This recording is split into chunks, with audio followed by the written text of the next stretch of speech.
Hoy hablaremos del tejido nervioso. En la clase anterior habíamos visto las características que tienen las células y habíamos mencionado que uno de los tejidos que el ser humano tiene, y muchos animales superiores también, los mamíferos, ¿no? Las aves, los reptiles y todos los animales superiores, tienen tejido nervioso. El tejido nervioso está constituido en el ser humano por la neurona. Esta es la célula que va a ejercer todas las funciones. Habíamos mencionado que adicionalmente existe un tejido nervioso llamado glía y que está constituido por dos tipos celulares, la astroglía y la microglía. Bien, entonces vamos a hablar de la neurona. Como todas las células, o como la mayoría de ellas, hay algunas que no tienen núcleo. Este es el núcleo de la célula con su nucleolo, donde se encuentra el material genético, principalmente ADN. Bien, este es el núcleo.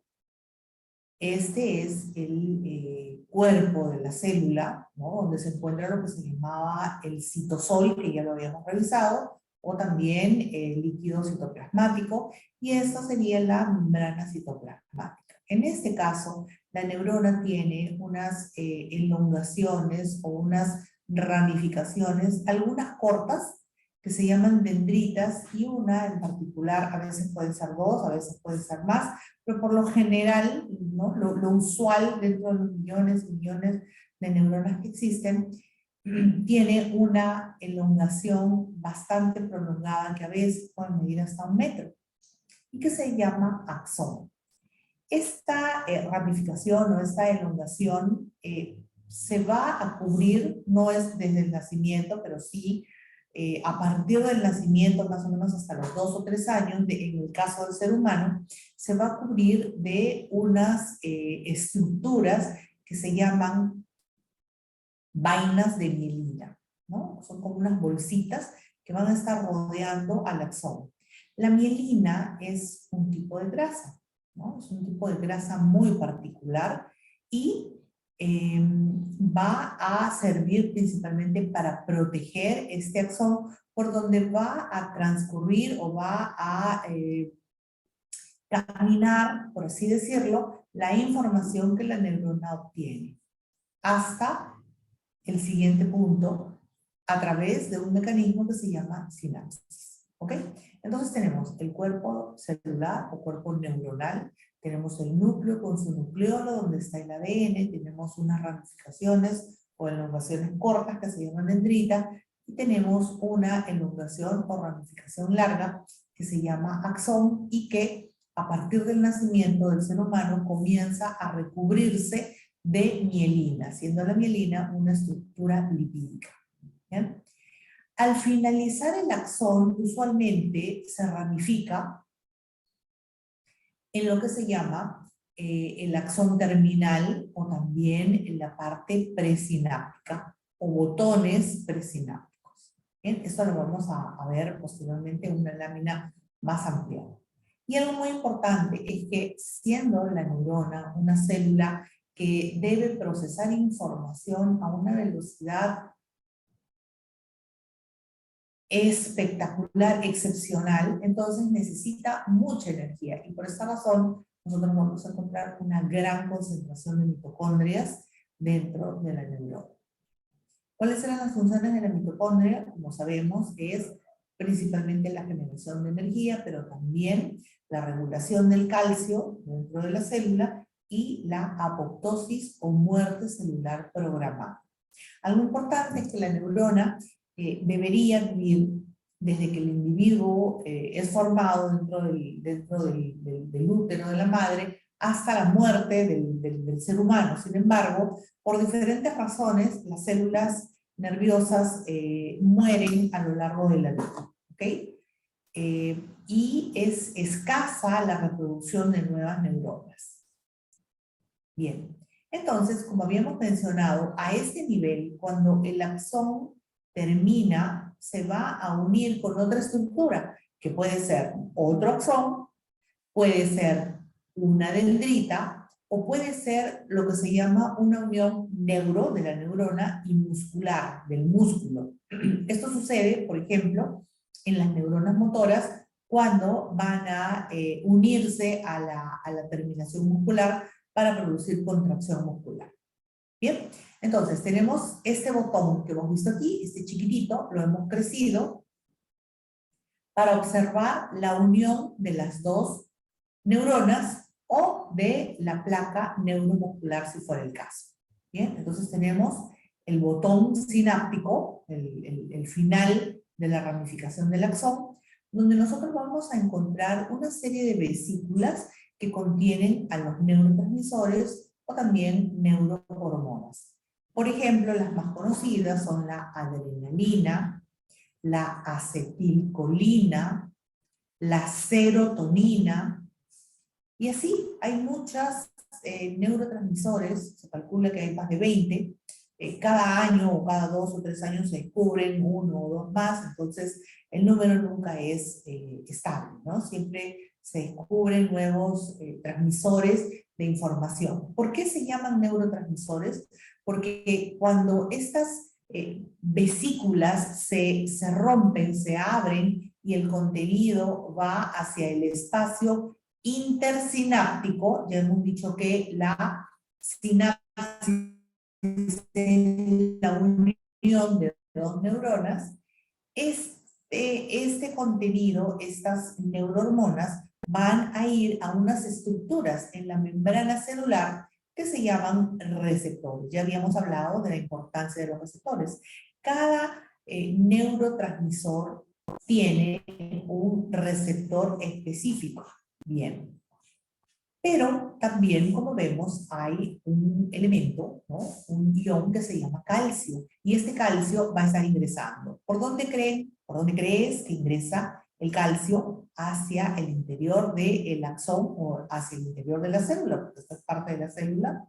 Sí, exactamente, a través del canal de calcio. Bien. ¿Y regulado por quién? Habíamos dicho que es el ingreso y la regulación del calcio por las mitocondrias. Bien, entonces también habíamos mencionado que vamos a retroceder para poder explicar.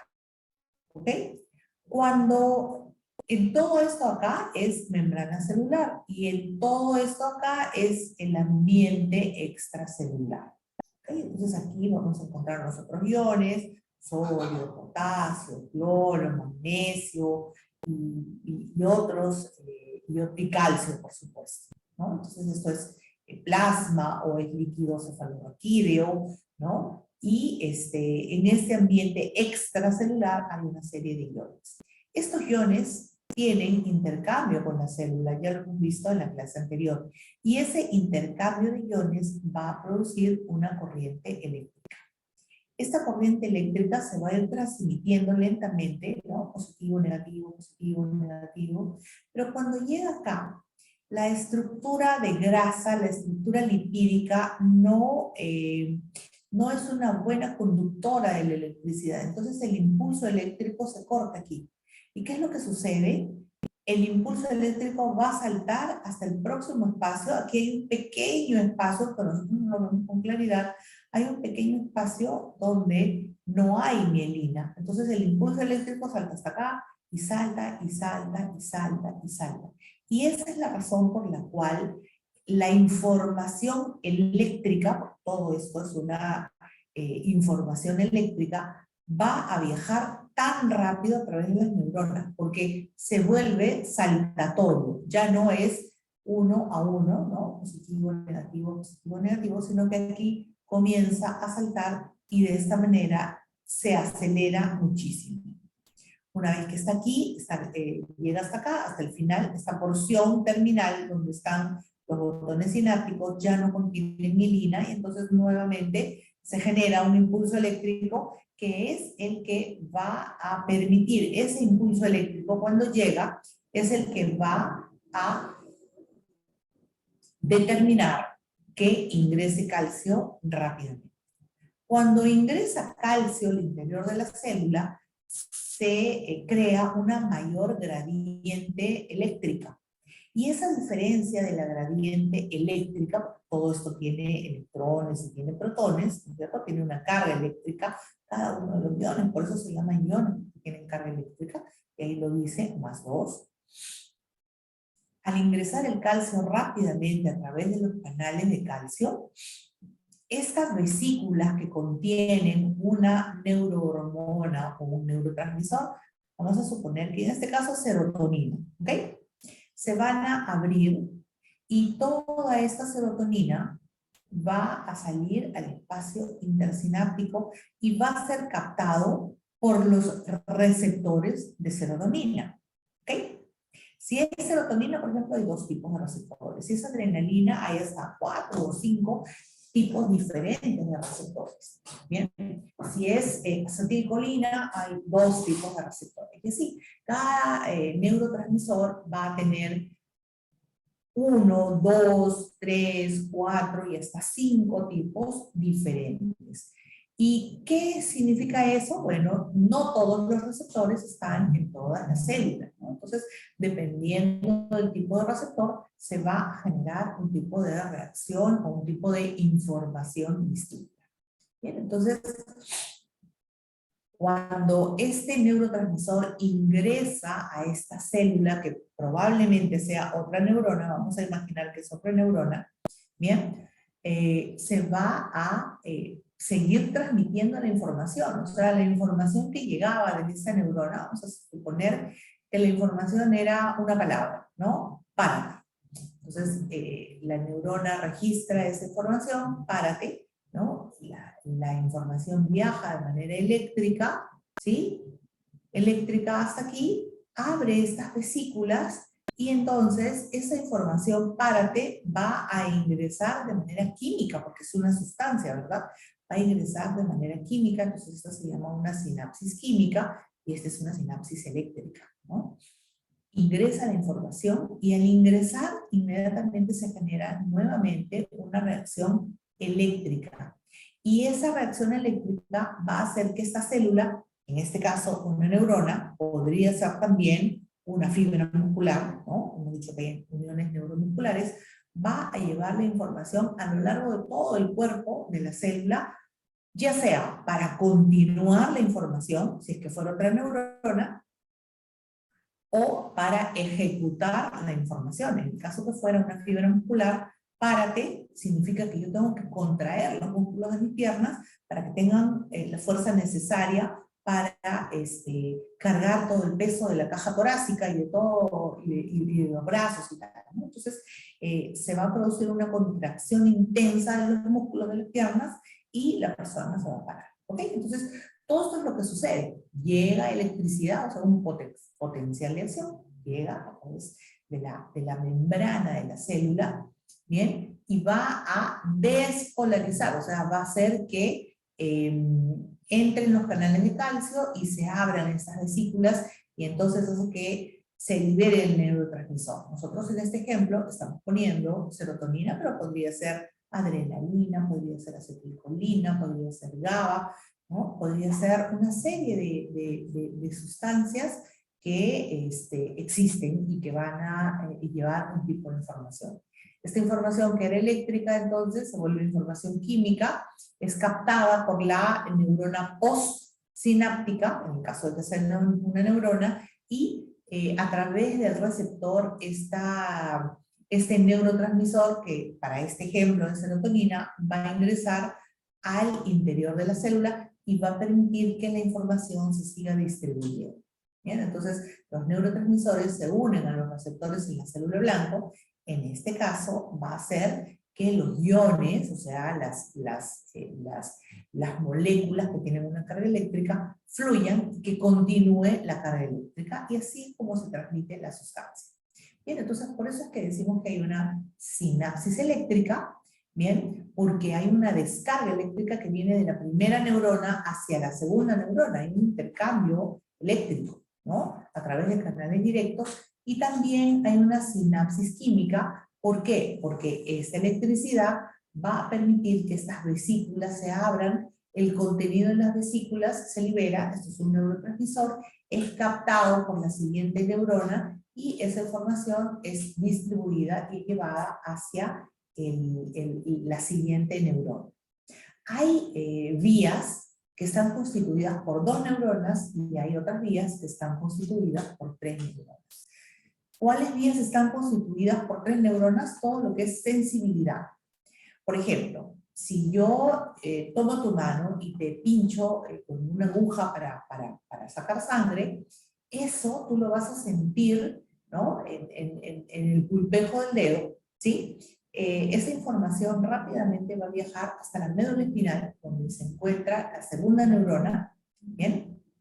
La primera está, las terminaciones de la primera neurona están en el pulpejo del dedo, ¿no? Y esa información es llevada rápidamente hacia la segunda neurona que está en la médula espinal. La médula espinal inmediatamente va a llevar la información hasta una estructura que se llama el tálamo.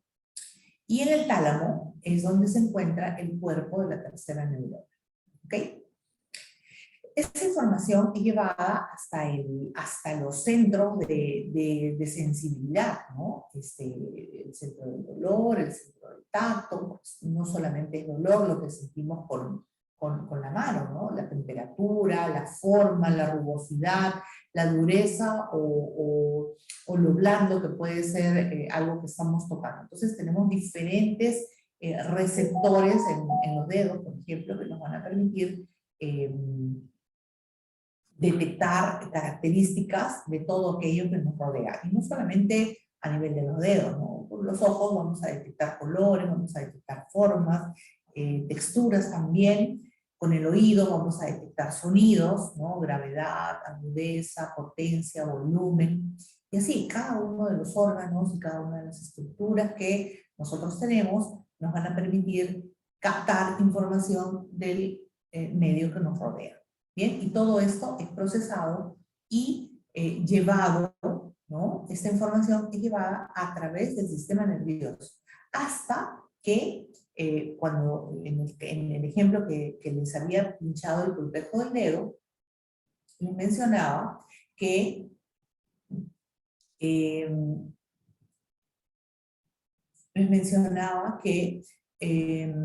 esta información va a llegar hasta un órgano efector, por ejemplo, un músculo, y entonces primero llega al cerebro, ¿no? En el cerebro esta información es captada y se siente que me están hincando, ¿no? Entonces la respuesta va a ser retirar la mano, ¿no? Retirar la mano levemente. Y para ello va a viajar la información a una neurona que está en el área motora, en el cerebro. De allí viaja hasta la médula espinal, una neurona distinta a la que recibió el estímulo, y va hasta la mano para, en la unión neuromuscular, para retirar el dedo levemente. ¿Ok?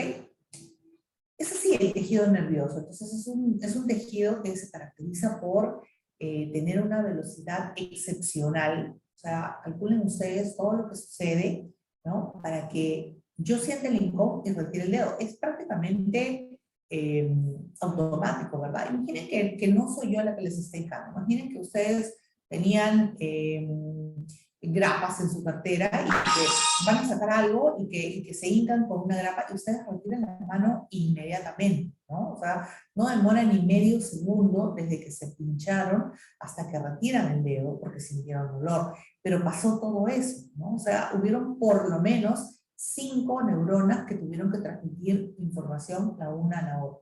Y todo ello es posible gracias a que la mielina incrementa la velocidad de la transmisión de la información de forma significativa.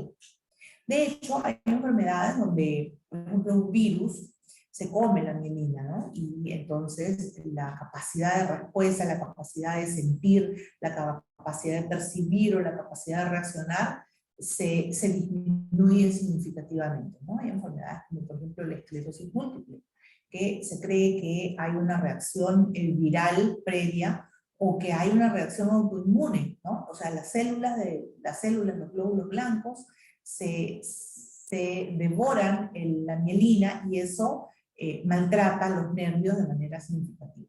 ¿Bien? Entonces, es importante que conozcamos el sistema nervioso porque justamente uno de los productos que vamos a promocionar está orientado al sistema nervioso. ¿Bien? Entonces habíamos mencionado que la unidad funcional es la neurona, ¿bien? Y que tiene una función sensitiva, que es capaz de percibir los estímulos, ya lo hemos mencionado, una función motora que responde, ¿no?, con movimiento o secretando, ¿no? Si nosotros sentimos calor, vamos a sudar, ¿no? Entonces, en este caso, la respuesta es secreción. Si nosotros sentimos alimento que está llegando a través de nuestro tubo digestivo, inmediatamente se comienzan a producir enzimas digestivas, ¿no? Y tenemos una función integradora que va a recibir y va a procesar la información, que son estas neuronas que a veces les decía que son 2 o 3 según el tipo de función que cumple, ¿no? Entonces, volviendo nuevamente a lo que ya habíamos mencionado, tenemos el cuerpo neuronal, ¿bien? Tenemos una prolongación bastante larga, que es la más larga de todas, y que se llama axón. Bien, las prolongaciones del axón van a terminar en los botones sinápticos, que son justamente estos que están aquí. La neurona se puede unir a otra neurona a través de axones, a través de dendrita con axón, como en este caso, o el axón se puede unir a un músculo para producir contracción. Entonces tenemos la unión de neurona con neurona y la unión de neurona con músculo en una terminación neuromuscular. ¿Bien? Entonces el axón es la prolongación larga y todo esto está, como ustedes ven, tiene mielina. Los axones son los únicos que tienen mielina.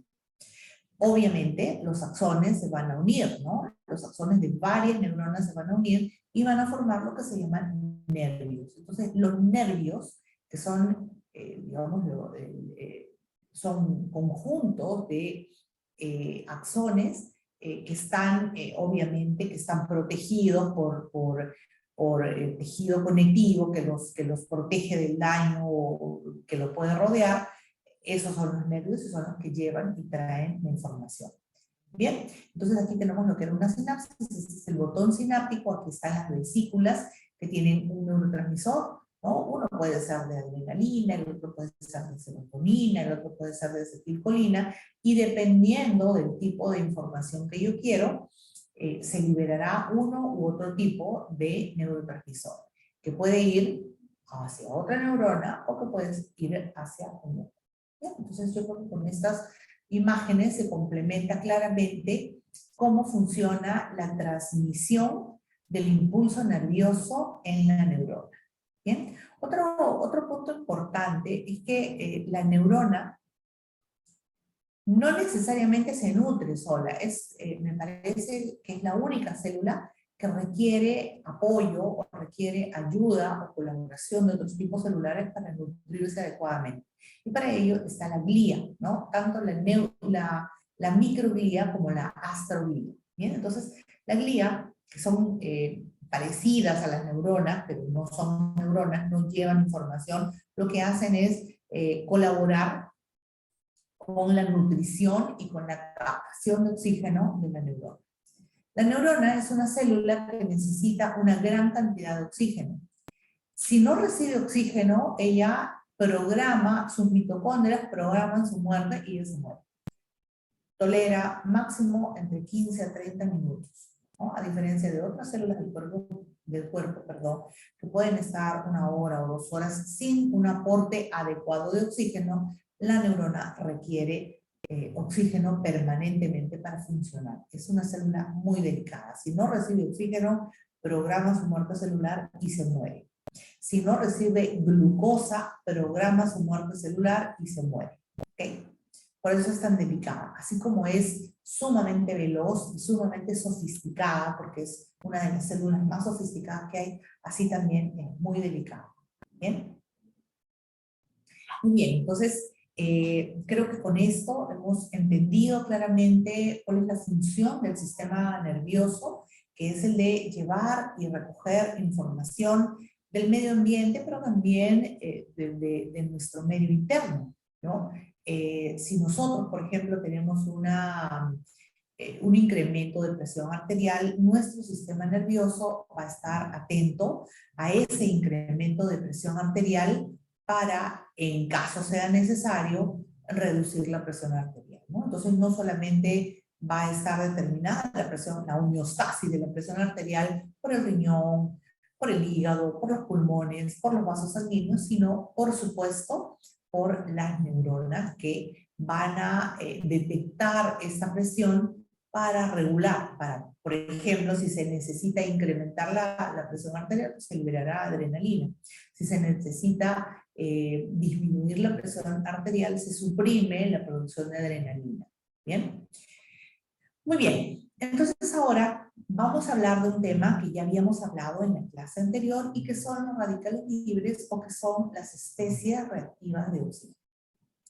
Habíamos mencionado nosotros que cada vez que dentro de la mitocondria se produce energía, que se llama ATP, en la cadena respiratoria o en la fosforilación oxidativa, se van a producir radicales libres o especies reactivas del oxígeno.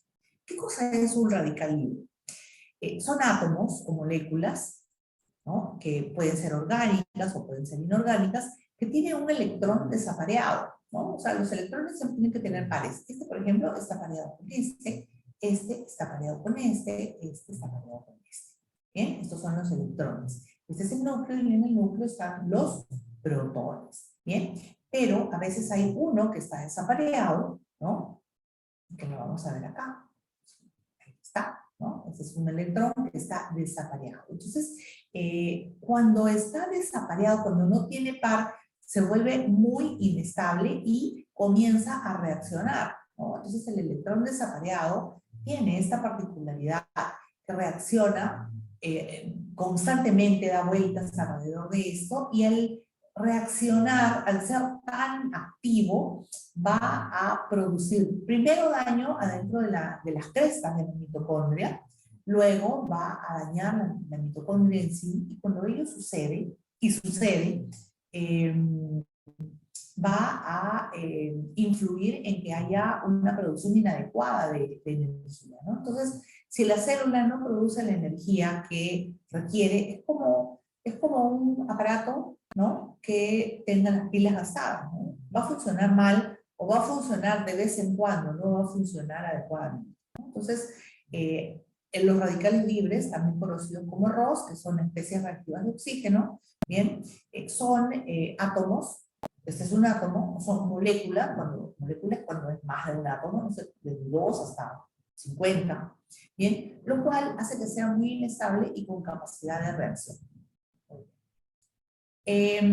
Estos electrones desapareados, como este que está aquí, ¿no? Todos están apareados menos este que está aquí, van a dañar estructuras, como le había mencionado, van a dañar la mitocondria, pero cuando salen de la mitocondria, cuando hay un exceso de producción de radicales libres, van a dañar también estructuras como el ADN, ¿sí? No van a dañar el ADN que está dentro del núcleo, y van a dañar la membrana citoplasmática. Y si daña la membrana citoplasmática, esta membrana se va a quejar produciendo sustancias de la inflamación. Y entonces se va a producir una inflamación, no por causas externas, como suele ser, ¿no? O sea, hay inflamación cuando nosotros recibimos una agresión del medio externo, ya sea un virus, una bacteria, un golpe, la célula se queja produciendo sustancias inflamatorias. En este caso, produce sustancias inflamatorias, pero por daño desde dentro de la célula.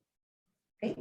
Entonces, va a alterar a la membrana, a la mitocondria, por supuesto es lo primero, el núcleo, dañando el ADN, también conocido como material genético. ¿Bien? Va a dañar todo y destruye el ADN. Y esto es muy peligroso. ¿Por qué? Porque si el ADN no tiene la información correcta, es como un disco duro dañado, ¿no? Cuando el disco duro se daña, la información no se puede obtener. Seguramente, o cuando ustedes tienen un USB que se ha infectado con un virus, ya no pueden sacar la información, ¿no? La información se desaparece o aparece de manera incorrecta, ¿no? Lo mismo sucede con la información que está en el ADN. Y a ese cambio de información, que son pequeños, a veces son más grandes, se llaman mutaciones. ¿Cuál es el riesgo de las mutaciones? Que cuando hay varias mutaciones simultáneas, ¿no?, 4 para tumores sólidos o 5 para tumores líquidos, se puede producir una neoplasia maligna. ¿Okay? Bien, entonces tenemos una célula normal, ¿no? Radicales libres que van a comenzar a dañar a la célula. Como les decía, primero la mitocondria la dañan, y esa mitocondria es incapaz de producir suficiente energía. Sabemos que la célula tiene varias mitocondrias, entonces unas funcionarán, las otras funcionarán menos, algunas inclusive desaparecen, ¿no? Entonces una célula que tenía 30, ahora solamente tiene 15 mitocondrias, y esas mitocondrias tienen que realizar el doble o el triple de la labor que les correspondía, y terminan dañándose también, ¿no? Entonces, finalmente, no solamente se va a dañar la mitocondria o ciertas estructuras, sino que se va a dañar toda la célula. Y puede ser que estas mitocondrias dañadas, pues aceleren la muerte celular y determinan muerte celular. ¿Ok? Entonces, ya les había mencionado porque dañan severamente a la célula. Cuando la producción de radicales libres, porque siempre se producen, debemos de recordar que cada vez que se produce, se activa la cadena respiratoria o fosforilación oxidativa, se va a producir a consecuencia, ¿no? Además del ATP, además de la energía, se va a producir radicales libres. ¿Ok? Pero cuando se producen en exceso, y luego vamos a ver por qué se producen en exceso, esa condición se llama estrés oxidativo. Cuando una célula tiene estrés oxidativo, entonces se van a dañar las diferentes estructuras, mitocondria, núcleo, membrana celular, y finalmente todas las células se van a ver afectadas. ¿Bien? Y probablemente no se muera, pero si ello no sucede, va a ser una célula que va a realizar un trabajo incorrecto. ¿Bien? Bien, entonces, seguimos con la mitocondria, ¿no? Diferentes formas de ver a la mitocondria. Había mencionado que los radicales libres se producen en el organismo todo el tiempo. Todo el tiempo nosotros producimos energía, todo el tiempo producimos también radicales libres. ¿Bien? Sin embargo, estos radicales libres tienen que ser bloqueados, como ya les había mencionado. Parece que voy a retroceder con cuidado para no marear. A veces cuando procedemos rápidamente mareamos, ¿no? Habíamos mencionado que estas estructuras tienen que ser bloqueadas, ¿ok? Tienen que ser bloqueadas. Así que esta lámina de acá. Habíamos mencionado que cuando está desapareado, cuando no está bloqueado este electrón, hay que bloquearlo. ¿Okay? Cuando no se logra bloquear, cuando continúa desapareado, entonces va a producir daño. ¿Es normal la producción de radicales libres? Sí, nosotros producimos radicales libres constantemente. Pero estos radicales libres deben ser bloqueados. ¿Y quién los va a bloquear? Los van a bloquear una serie de sustancias que nosotros producimos o que consumimos. En algunos casos producimos y en otros casos consumimos.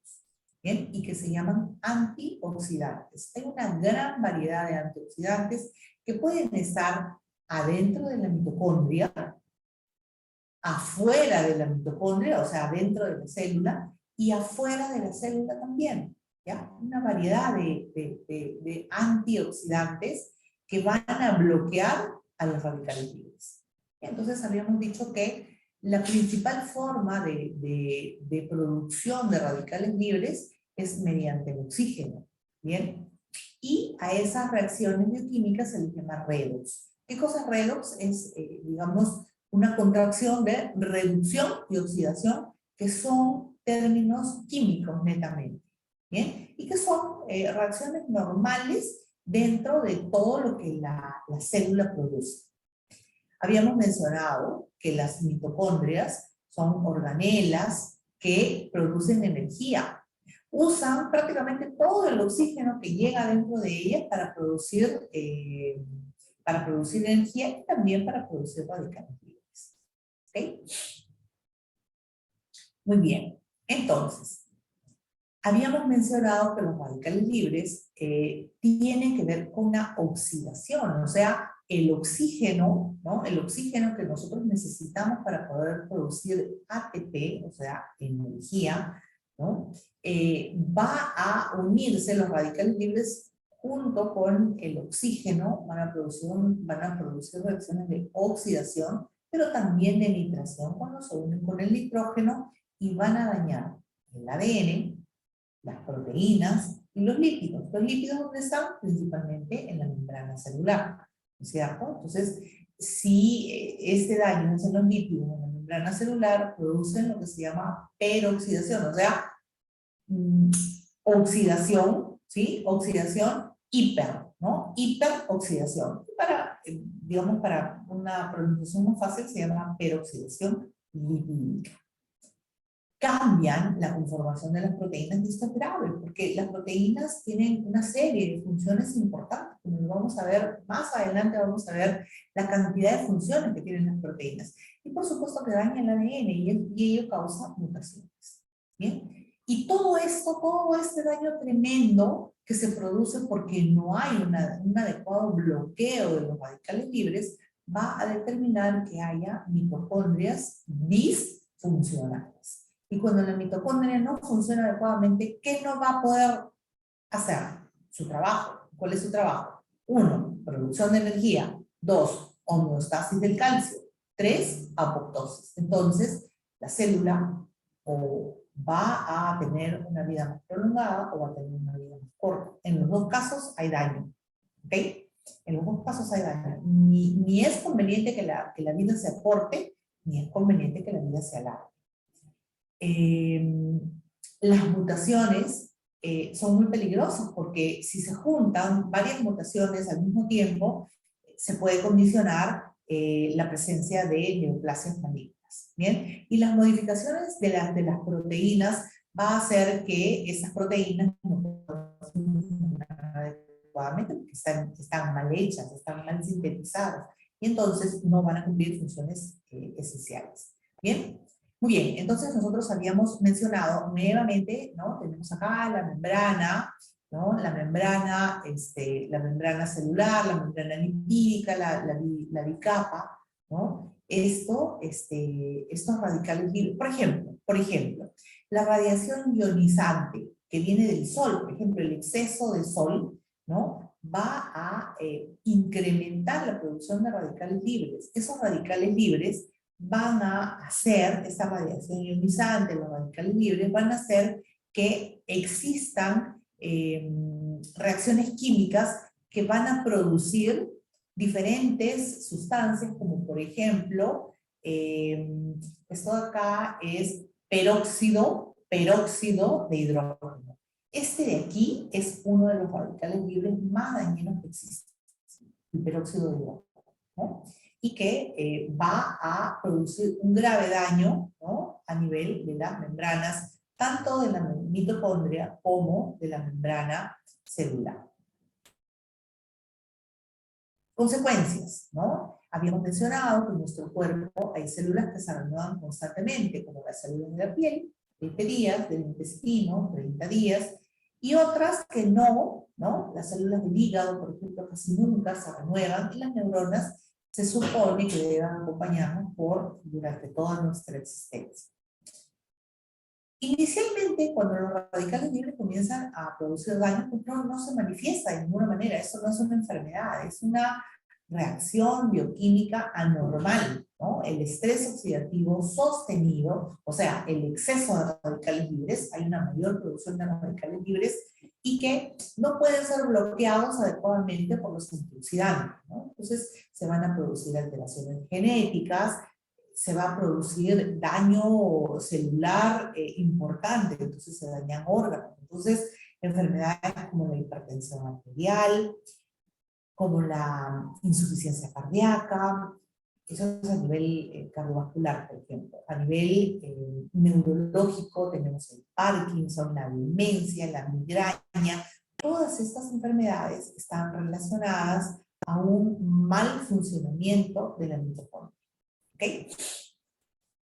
Y una mala función mitocondrial es el verdadero envejecimiento. O sea, nosotros envejecemos cuando nuestras mitocondrias funcionan inadecuadamente. Y sucede a partir de los 40 años, nuestro organismo naturalmente comienza a producir menos cantidad de energía. ¿Ok? ¿Hay factores que aumentan la producción de radicales libres? Sí. Bien. Y están en dos grupos. Factores nuestros y factores del medio ambiente, ¿no? Conocidos como endógenos y exógenos. El estrés es un gran formador de radicales libres, ¿no? Tenemos la respiración celular, que es el que produce de manera normal, ¿no? Respiración celular o fosforilación oxidativa, como ya lo habíamos mencionado varias veces, ¿no? La acción de enzimas oxidantes a veces eleva las reacciones inflamatorias, o sea, el estrés oxidativo, que es una producción inadecuada, ¿no?, de radicales libres, va a producir una reacción inflamatoria, pero la inflamación también va a producir estrés oxidativo. El estrés mantenido, el exceso de iones metálicos. ¿Bien? Factores exógenos, la exposición a radiaciones ionizantes, ¿no? El sol, ciertos tipos de radiación, los rayos X, los rayos gamma, pero también las radiaciones no ionizantes, ¿no? La contaminación atmosférica, las radiaciones electromagnéticas como las del celular, ¿no? El consumo de ciertos fármacos, los alimentos, sobre todo los alimentos de tipo chatarra, incrementan significativamente la producción de radicales libres, ¿no?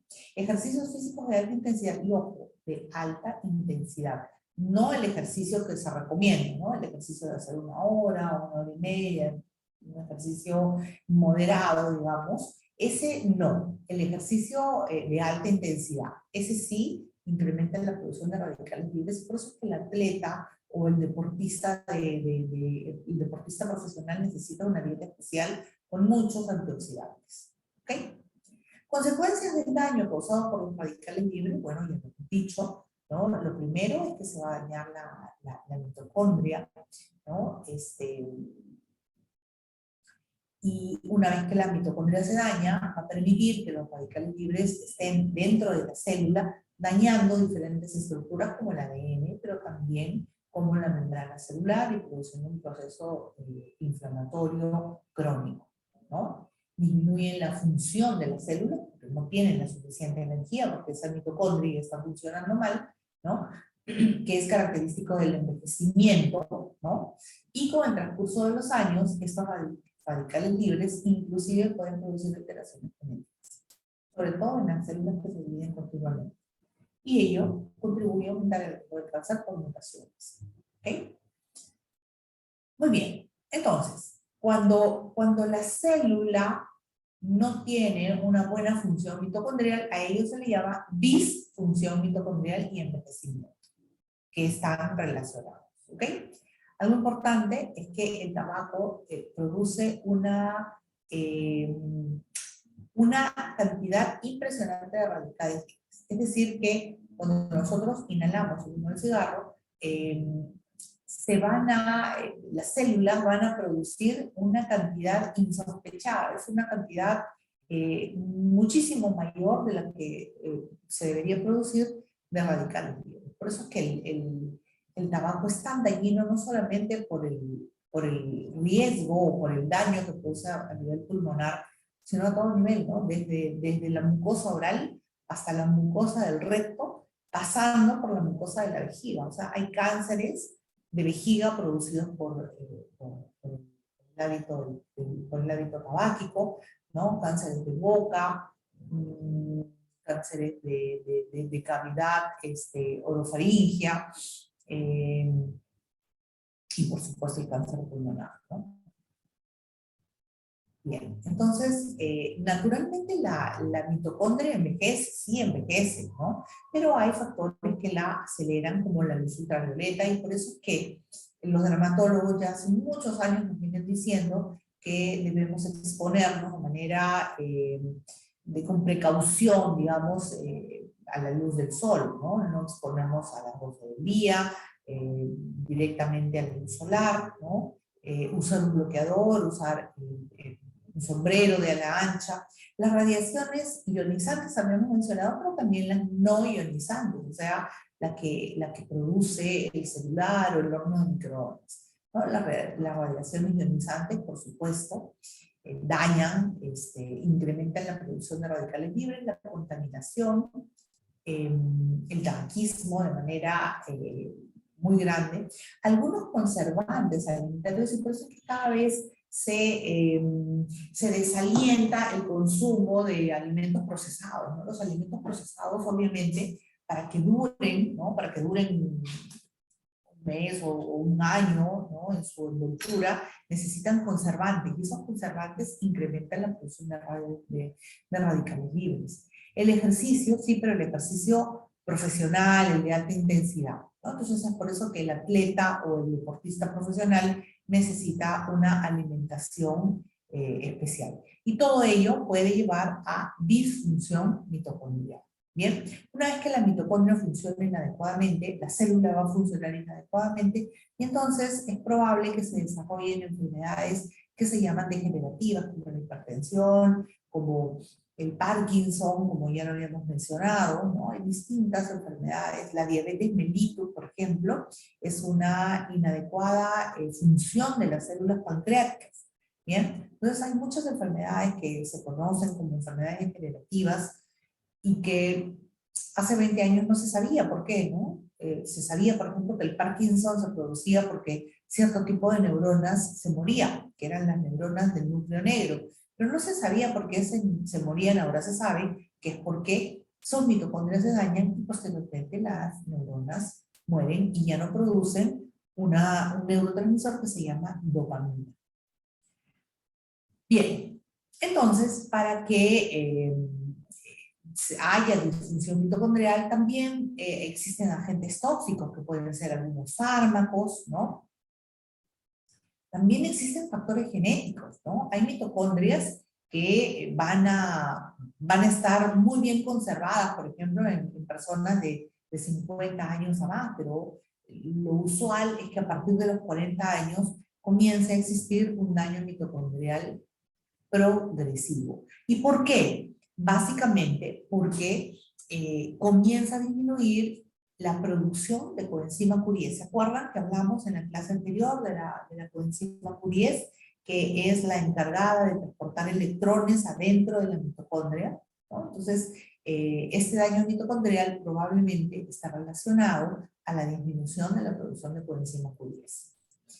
Alteraciones nutricionales, ¿no? Las dietas ricas en lípidos saturados, o exceso de azúcares, ¿no? O preservantes, el uso de preservantes, o sea, el comer muchas hamburguesas, mucho pollo a la brasa, y muchas papitas fritas y estos alimentos embolsados, producen un serio daño a nuestras mitocondrias.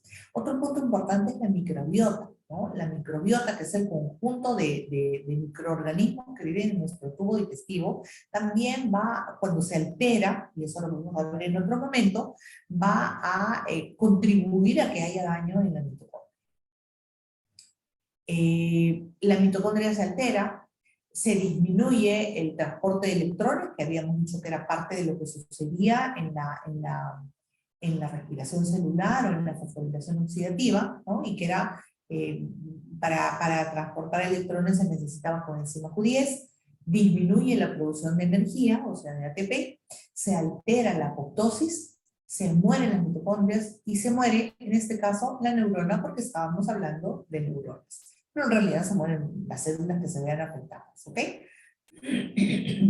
Y se va a afectar todos los órganos, el hígado, el riñón. La mitocondria tiene que ver con todos los tejidos corporales, con todas, ¿no? Se va a alterar el ADN del núcleo y entonces van a incrementarse el riesgo de mutaciones. Va a haber problemas a nivel del colon, a nivel del interno, a nivel de la sangre, a nivel del páncreas, con la diabetes mellitus que se había mencionado, a nivel del riñón, va a haber una disminución de la filtración del riñón, A nivel del hígado, alteraciones del hígado, patopatías se llaman. A nivel del ojo va a haber cataratas y otro tipo de patologías como la degeneración de la mácula. A nivel del corazón, desórdenes en la conducción eléctrica, cardiomiopatías, ¿no? A nivel de músculo de esquelético también se comienza a parte del músculo, y por supuesto a nivel de cerebro hay convulsiones, ataxia, stroke, que es lo que se llama, mal dicho, pero así se le llama el derrame, ¿no? El derrame, demencia, migrañas, ¿no? Esta es una lámina que he sacado de una revista científica y que la pongo en inglés para que ustedes vean que esto no es algo que nosotros hayamos inventado, pero que es algo real y que es algo reciente, ¿no? Entonces, cuando hay un aporte de oxígeno disminuido, o cuando hay toxinas, o cuando hay radiación, todo esto va a lesionar a la mitocondria, ¿no? O cuando hay un exceso de glucosa o una deficiencia de un nutriente, va a hacer que se produzca menos ATP y que aumente la producción de radicales libres. ¿Ok? Entonces, ¿qué puede suceder? Que se produzca necrosis, o sea, la muerte de la célula, la muerte no programada. ¿Bien? También podría suceder que haya daño del ADN, ¿no? Aumentan las proteínas que tienen que ver con la apoptosis, ¿no? Y entonces comienzan esas proteínas que tienen que ver con la apoptosis, comienzan a salir fuera de la mitocondria programa la apoptosis, ¿verdad? Y entonces la apoptosis se va a acelerar y las células se van a morir antes de tiempo. Entonces, ya sea por apoptosis o por necrosis, ¿no? Esta muerte por falta de nutrientes, por falta de oxígeno, la célula muere antes de tiempo. Y al morir antes de tiempo, produce enfermedades degenerativas. Bien, entonces hemos revisado nuevamente lo que es el tejido nervioso y también lo que es el estrés oxidativo y lo que es la disfunción mitocondrial. Bien, hemos mencionado también que existen unas sustancias dentro de la célula y fuera de la célula que se llaman antioxidantes, cuya función es bloquear o estabilizar a los radicales libres para que estos no produzcan daño tanto dentro como fuera de la célula. Gracias.